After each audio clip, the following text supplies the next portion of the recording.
आकाशवाणी नागपूर. स्वाती सोनपेटकर आपल्याला ठळक बातम्या देत आहे. महाराष्ट्राची जीवनवाहिनी असलेल्या एस टी महामंडळाच्या जागांचा सार्वजनिक खाजगी भागीदारीच्या माध्यमातून विकास करताना त्या ठिकाणी उभारण्यात येणारी नवीन बसस्थानकं आणि इतर वास्तू केवळ आधुनिक सुविधांनी युक्त न राहता आयकॉनिक आणि शहराच्या सौंदर्यात भर घालणाऱ्या असाव्यात, तसंच नागरिकांना सुविधा देखील मिळाव्यात, हे पाहण्याचे निर्देश उपमुख्यमंत्री एकनाथ शिंदे यांनी आज दिले. या संदर्भात मुंबईत झालेल्या आढावा बैठकीत उपमुख्यमंत्री शिंदे यांनी सविस्तर आढावा घेतला. परिवहन मंत्री प्रताप सरनाईक यांची यावेळी उपस्थिती होती. शैक्षणिक सत्र 2026-2027 करिता इतर मागास प्रवर्गातील मुलामुलींसाठी शासकीय वसतिगृहांमध्ये प्रवेशासाठी ऑनलाईन अर्ज प्रक्रिया सुरू झाली आहे.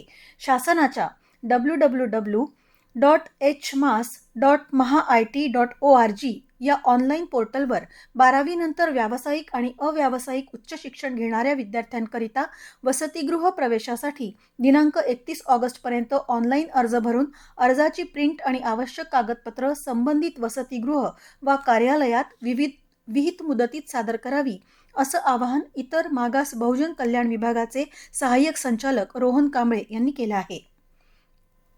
अनुसूचित जाती आणि नवबौद्ध प्रवर्गातील ज्या विद्यार्थ्यांना शासकीय वसतिगृहात प्रवेश मिळाला नाही, अशा विद्यार्थ्यांना मॅट्रिकोत्तर शिक्षण घेता यावं म्हणून भोजन, निवास, शैक्षणिक साहित्य, निर्वाह भत्ता आदी आवश्यक सुविधा विद्यार्थ्यांना स्वतः उपलब्ध करून घेण्यासाठी आवश्यक ती रक्कम संबंधित विद्यार्थ्यांच्या आधार संलग्न बँक खात्यामध्ये थेट उपलब्ध करून देण्यासाठी शासनानं भारतरत्न डॉक्टर बाबासाहेब आंबेडकर स्वाधार योजना सुरू केली आहे. या योजनेसाठी सन 2026-27 मधील ऑनलाईन अर्ज विद्यार्थ्यांनी दिनांक 15 सप्टेंबरपर्यंत सादर करण्याचं आवाहन समाज कल्याण विभागानं केलं आहे. भंडारा जिल्ह्यात 15 ते 21 ऑगस्ट दरम्यान जलसंधारण सप्ताहाचं आयोजन करण्यात आलं आहे.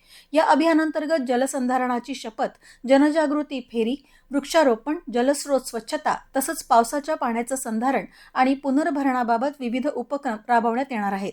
नागरिकांनी पाण्याचा काटकसरीनं वापर करून जलसंधारणात सहभागी व्हावं, असं आवाहन प्रशासनानं केलं आहे. हवामान. विदर्भातील भंडारा, गोंदिया, चंद्रपूर आणि गडचिरोली जिल्ह्यातील काही ठिकाणी विजांच्या कडकडाटासह वादळाची आणि हलक्या स्वरूपाच्या पावसाची, तर नागपूरसह वर्धा, यवतमाळ, अकोला, अमरावती आणि बुलढाणा जिल्ह्यात काही ठिकाणी हलक्या पावसाच्या सरींची शक्यता नागपूरच्या प्रादेशिक हवामान खात्यानं वर्तवली आहे. याबरोबरच हे ठळक बातमीपत्र संपलं. यापुढील ठळक बातमीपत्र उद्या सकाळी 10:58 विविध भारतीवर ऐकू शकाल. नमस्कार.